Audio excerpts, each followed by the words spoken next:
bugaagtan jecela inaan akhrisado inta badan waxaan dhageystaa podcast badan interest waxaan ku ahay noloshayda sidaan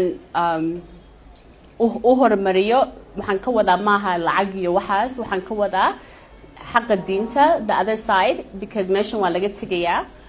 wax badan baan jecelahay berigii hore inaan wareysi dad badan ka qaado ba markaa diinta iyo wax badan fahamtid noloshaada dhan baa isbedelaya so hadda dreamkayga wuxuu yahay ma haba inaan caan noqdo oo lacag sameeyo waxaa rabaa maxaa ka tagaysaa markaa dhimatid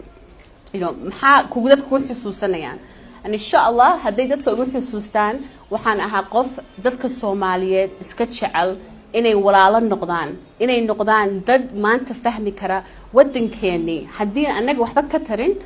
yaa waxna taraya hadda laba wiil baan korinayaa af Soomaali kuma hadlaan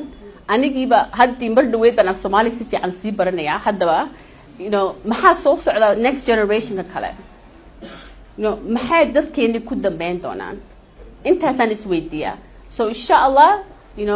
YouTube-ka marka Google la geliyo Soomaaliya Somali people haddii wax wanaag soo baxaan inta igu xusuusta intaas oranaya